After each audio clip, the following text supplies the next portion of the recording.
इस कार्यक्रम के पुण्यार्चक हैं स्वर्गीय श्रीमती सरला देवी, धर्मपत्नी स्वर्गीय श्री महेंद्र कुमार जैन, बिनौली वालों की स्मृति में सुपुत्र हंस कुमार जैन, पुत्र वधू श्वेता जैन, सुपौत्र Himanshu Jain, Rishabh Jain, 27 Rishabh Vihar, Delhi 92, mount literature school Baraut, Chahat enterprises private limited, Guwahati, Assam.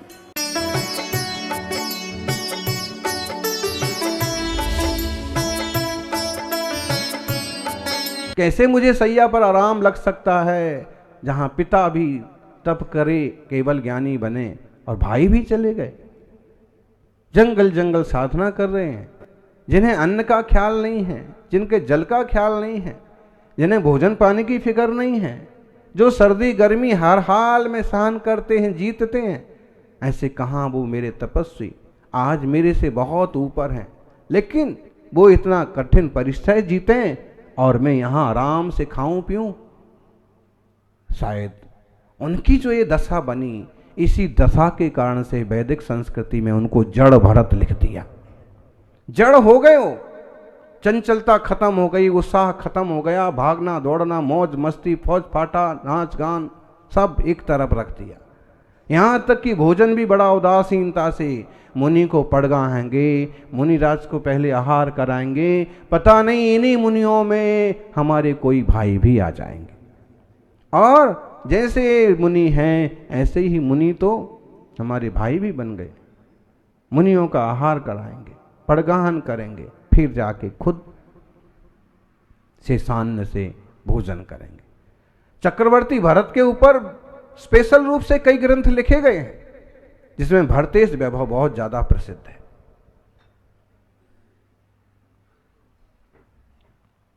Bharat का भारत, भारत नामा देखिए,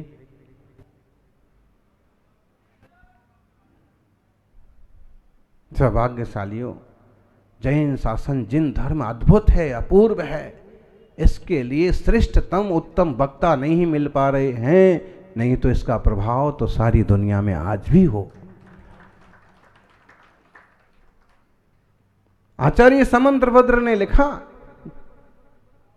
सर्वांत बत्तत् गुणमुख कल्पम सर्वांत शून्यम च मिथोनपेक्षम सर्वापदामंत करम निरंतम सर्वोदयम तीर्थ मिदम तवैव। हे वीर भगवान, सर्व आपदाओं का नाश करने वाला, सर्व एकांतों को मिटा देने वाला, सब आतंकवाद को खत्म कर देने वाला, आपका ये जिन शासन अद्भुत है, अपूर्व है। ये आपका जिन शासन सर्वोदय तीर्थ है। इसकी शरण में आकर के प्रत्येक जीव का उद्धार हो सकता है। अहिंसा का भाव आए, सत्य का विचार आए, सबसे मिलजुल के चलने की भावना आए तो सर्वोदय, नहीं तो स्वार्थ हुआ, सिर्फ हमारा भला हो। हे भगवान, सबका भला कर, लेकिन शुरुआत ऐसे मिलेंगे बहुत लोग, भगवान सबका भला कर, शुरुआत मेरे से कर, पहले मेरा भला कर दे, फिर महावीर स्वामी कहते हैं, जियो और जीने दो, परस्परोपग्रहो जीवा नाम। हम एक दूसरे से कट करके हट करके सुखी समृद्ध रह ही नहीं सकते। असहिष्णुता के बल पर कोई भी देश तरक्की नहीं कर सकता। कुछ लोग बड़ी असहिष्णुतापूर्ण बातें बोलते हैं, बड़ा उपद्रव खड़ा कर देते हैं, वो उचित नहीं है। सहिष्णु बनकर के परस्पर सहयोग करेंगे तो विकास करेंगे। सह गच्छध्वम, साथ चले।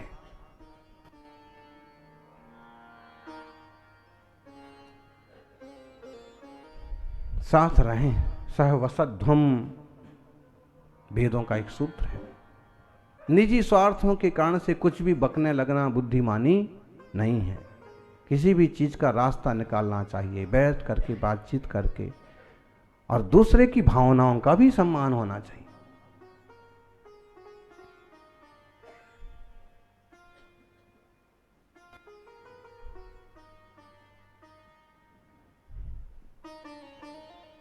सौभाग्यशालियों, उस प्राचीन देश की परंपरा के वारिस हम सभी हैं।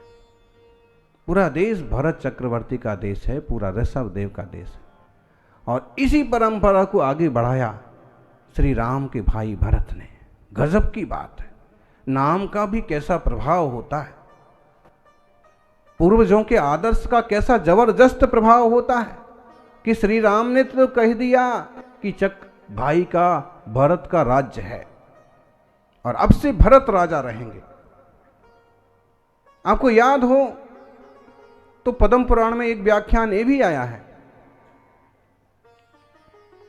एक प्राचीन मान्यता ये भी है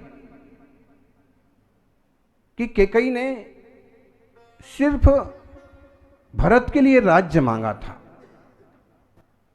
जैनाचार्यों में एक मान्यता ये भी रही है कि कैकेयी ने सिर्फ भरत के लिए राज्य मांगा था, और वो भी इसलिए मांगा था कि जब दशरथ जाने लगे कि अब भाई मेरा काम पूरा हो गया, श्री राम संभालेंगे राज और मैं करूंगा तप, अब मुझे बन जाना है, अब मुनि बन के साधना करना है। इक्ष्वाकु वंशियों की, रघुवंशियों की परंपरा रही है वार्धक्य मुनिवृत्ति नाम, वृद्धावस्था में मुनिवृत्ति स्वीकार करके तपस्या करने की। रघुवंशम में एक श्लोक आया है, बालपन में विद्या का अभ्यास करेंगे, यौवनावस्था में राजपाट करके जनता की सेवा शुश्रूषा संभाल करेंगे, और वृद्धावस्था में तपस्या करेंगे मुनि बन के। वार्धक्य मुनिवृत्ति नाम, तो अब मैं मुनि बनूंगा। कैकेयी ने खूब समझाया, रानियों ने खूब समझाया, उन्होंने कहा ना, हमारा निश्चय है, पुत्र बड़े हो गए हैं, वो राज करेंगे।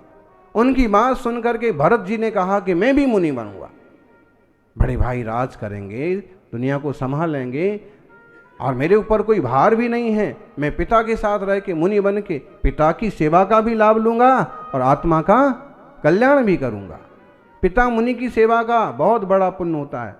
इस टाइप की बातें जब कैकेयी ने सुनी तो हलचल मच गई कि पति को समझाया कि आप भी मानने को तैयार नहीं है और साथ में ये भी चला जाएगा, सब लोग चले जाएंगे, मेरे साथ कौन रहेगा, मेरा कौन है फिर। भाई कौशल्या के तो राम है, सुमित्रा के लक्ष्मण है, अपराजिता के शत्रुघ्न है, मेरा कौन बचेगा, भरत चला जाएगा तो फिर। इसलिए आपसे आग्रह है कि आप राम की बजाय भरत को राजा बना दें। उसको राजा बना देंगे, वो जो है फंस जाएगा, मुनि नहीं बन पाएगा। तो वहां पर जो उल्लेख हुआ है कि राम को सिर्फ इस बात के लिए कहा कि ऐसा करते हैं कि भरत को राजा बना देते हैं, राम ने स्वीकार कर लिया। फिर जंगल जाने वाली बात राम ने कही कि अगर मैं यहां रहूंगा तो मेरा भाई मेरे सामने अच्छे से राज नहीं कर पाएगा, हमेशा आज्ञा के लिए दौड़ा आएगा, हमेशा मेरा मुंह देखता रहेगा, इतना सम्मान करता, इतना प्यार करता है कि वो आसन पर भी नहीं बैठ पाएगा। इसलिए मुझे आप जंगल जाने की आज्ञा दें ताकि भरत जो हैं यहाँ का राज कर सकें और मैं जंगल में जाकर के वहाँ का राज करूँगा, वहाँ की आदिवासी भीलों को मैं अच्छी बातें सिखाऊंगा। जिस टाइप का उल्लेख आता है जैन शास्त्रों में बन जाने की, जंगल जाने की बात। अब वो जब जंगल भी चले गए, फिर आप भरत का आदर्श देखिए। संस्कार तो ऋषभ देव पुत्र चक्रवर्ती भरत के थे, जड़ भरत के वो संस्कार इन परंपरा से इनमें भी आए, और राम चले जाने के बाद भी वैदिक साहित्य भी कहता है कि वो कभी सिंहासन पर नहीं बैठे। दुनिया में इकलौता राजा हुआ कि राजा बनने के बाद भी सिंहासन पर नहीं बैठा हो। इसलिए भारत की गरिमा इस नाम से और बढ़ी। दुष्यंत शकुंतला पुत्र जो हुए भरत, वो भी इक्ष्वाकु वंश के अंतर्गत ही कुरुवंश जो बना, उसके कर्णधार थे, वो भी एक प्रसिद्ध राजा थे। और उनके कारण से जो पांडव और कौरवों का राज वो वंश था, महाभारत में लिखा है कि उनके नाम से वो कुल भारत कुल कहलाया, और वो कुल कहलाया भारत जिसमें महाभारत हुई। देश का नाम तो पहले से भारत था, लेकिन वो भी बहुत पावरफुल थे। शेर के मुंह में कितने दांत थे, इनको गिरने की सामर्थ्य वो रखते थे। शेर से मुकाबला, दूसरों को पराजित करके राज्य का विस्तार उन्होंने किया, इसलिए वो भी बहुत फेमस हुए। अब वो लेटेस्ट हैं एक तरह से। चक्रवर्ती भरत तो कब हो गए, श्री राम के भाई भी काफी पहले हो गए, लेकिन महाभारत काल वो हमारे से कुछ पास में है। वो जल्दी पकड़ में आ गए इतिहासकारों को, इसलिए कुछ इतिहासकारों ने दुष्यंत पुत्र भरत से देश का नाम भारत घोषित कर दिया। जबकि भारतेंदु हरिश्चंद्र हिंदी के बहुत बड़े कवि हुए हैं, उनने लिखा पूरा। हिंदी के प्रथम कवि या वर्तमान आधुनिक हिंदी के सबसे प्रथम व्यक्ति का नाम पूछा जाता है तो कौन सा नाम आता है? भारतेंदु हरिश्चंद्र।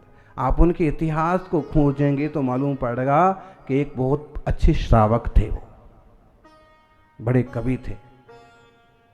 उन्होंने भी लिखा ऋषभ पुत्र भरत से भारत। सूरदास हिंदी साहित्य के बहुत बड़े कवि हुए, उन्होंने अपनी कविताओं में लिखा, बाकायदा पुराणों की तरह है, वहाँ संस्कृत में है, पुराणों में उन्होंने हिंदी में लिखा कि बहुरी ये सब बड़े जब भये, खूब अच्छे से लिखा है। राज छोड़कर वन को गए, भरत चक्रवर्ती को, भरत को अपना उन्होंने राजा बनाया, और उन भरत के नाम से देश का नाम भारत हो गया। मराठी के कवि भी इसका उल्लेख करते हैं, निश्चित रूप से गौरवशाली देश, इसका नाम भारत, और यहाँ का प्राचीनतम धर्म जैन धर्म। हड़प्पा संस्कृति की, मोहनजोदड़ो की खुदाई में भी कई चिन्ह मिले,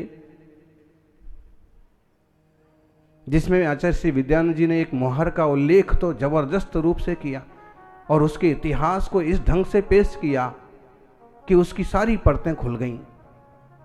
एक मोहर है, सिद्धू घाटी की सभ्यता में मिली, कि उस पर ऋषभदेव हैं, रत्नत्रय का प्रतीक चिन्ह हैं, एक सम्राट जैसे व्यक्ति नमस्कार कर रहे हैं, 7 मंत्री जैसे लोग सम्राट के पीछे खड़े हैं। तो ये तो बहुत प्राचीन, अरे ऋषभदेव के रूप तो बहुत बन गए, शिव के रूप में आ गए, शिवलिंग के रूप में आ गए, विष्णु के रूप में, प्रजापति के रूप में, ब्रह्मा के रूप में। तो इसकी तो जितनी गरिमा महिमा जानी जाए और खोजी जाए उतनी कम है। शिवलिंग के संबंध में भी अनेक तरह की बातें प्रसिद्ध हैं, लोगों ने सीधा सीधा अर्थ कर दिया। देश में तरह तरह की परंपराएं और पद्धतियां आती नहीं। एक काल ऐसा भी आया जब तांत्रिकों का जबरदस्त प्रभाव था, और तांत्रिकों के काल में शिवलिंग के लिए एक ऐसा रूप दे दिया गया, ऐसे बेहुदे शब्दों से पेश कर दिया गया कि लोग उसका अर्थ पुरुष का चिन्ह समझने लगे सीधा सीधा। बाकी जब हम उसके इतिहास में जाते हैं, गहराई में जाते हैं, तो मालूम पड़ा कि जिस कैलाश पर्वत से ऋषभदेव मोक्ष गए हैं, उस कैलाश पर्वत की प्रतिकृति के रूप में कभी शिवलिंग का निर्माण हुआ था। मतलब जो आज भी है वो पर्वत, जो सेंट्रल में बड़ा पर्वत है और उसके चारों तरफ बड़ी खाई है, बड़ी खाई है चारों तरफ, बीच में बड़ा सारा वो पर्वत है। तो पर्वत किस टाइप का है, और वो पर्वत आज भी है। तो किसी जमाने में शिखर जी नहीं जा पाते हैं, शिखर जी का फोटो बना लेते हैं, लगाओ भाई शिखर जी मंदिर में, चित्रपट लगाओ शिखर जी का भी बनाओ, शिल्पकला में कुंडलपुरी भी बनाओ, गिरनार जी भी बनाओ। अब जब किसी चीज़ को रूपक देते हैं तो उसका रूप थोड़ा ऊंचा नीचा हो ही जाता है। तो जो आकार बनाया, शिव जहाँ से मोक्ष गए, आदिनाथ ने जहाँ से शिव पाया, मोक्ष पाया, ऋषभ देव जहाँ से मुक्त हुए, वो हिमालय की उस कैलाश पर्वत की प्रतिकृति वो बनाई गई शिवलिंग के रूप में। एक इतिहास ये भी है। तांत्रिकों ने उसे एक अलग ही रूप दे दिया, तंत्र परंपरा के थे तो उन्होंने मेहन और योनि का रूप दे दिया। तो बहुत, लेकिन ये सब बातें हम आपको इसलिए कह रहे हैं कि एक तो आप अपने गौरव को समझिए, अपनी जिम्मेदारियों को समझिए।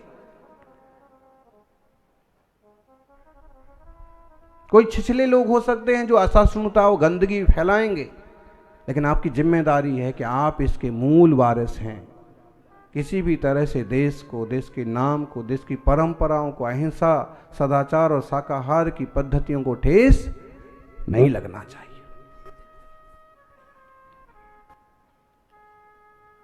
सौभाग्यशाली हो, जैसे ऋषभ देव कैलाश से मोक्ष पधारे, वैसे ही नैमिनाथ गिरनार से मोक्ष पधारे, 20 तीर्थंकर सम्मेद शिखर से मोक्ष पधारे।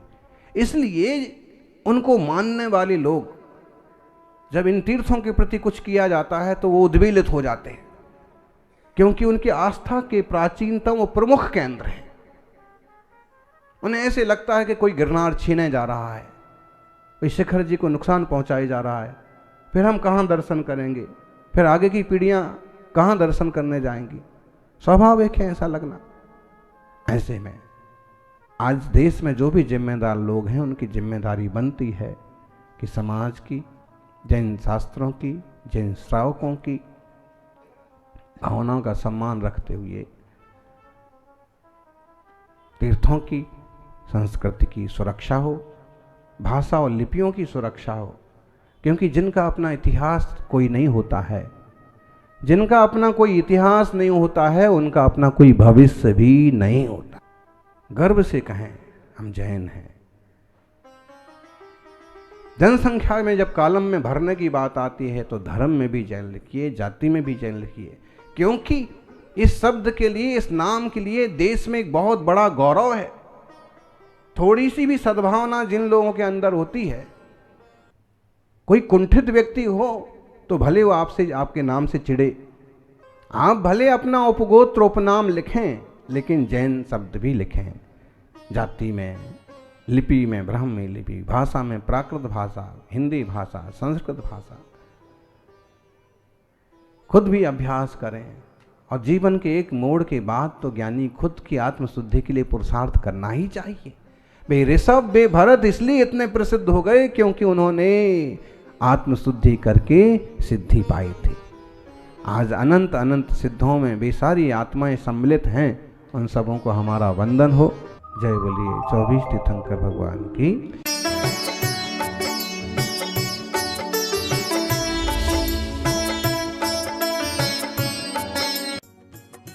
इस कार्यक्रम के पुण्यार्जक थे स्वर्गीय श्रीमती सरला देवी, धर्मपत्नी स्वर्गीय श्री महेंद्र कुमार जैन, बिनौली वालों की स्मृति में सुपुत्र हंस कुमार जैन, पुत्र वधू श्वेता जैन, सुपौत्र Himanshu Jain, Rishabh Jain, 27 Rishabh Vihar, Delhi 92, mount लिटराजी school, Baraut, Chahat enterprises private limited, Guwahati, Assam.